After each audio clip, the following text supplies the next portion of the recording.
Today I'll be teaching you guys how you guys can log in into your BT email. Pretty simple.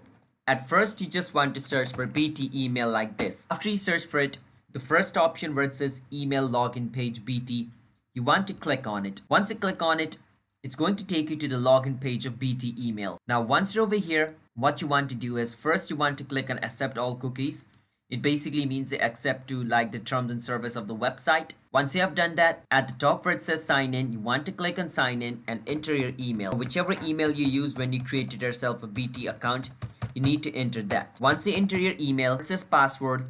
You need to enter the password of your BT email account. After you enter the password, just click on sign in. If the email and password you entered over here is correct, you should be able to log in into your BT email account. And for some reason, if you're not able to log in into it, then you can just click on your login details and it'll help you recover your password or your email address, whichever thing you forgot.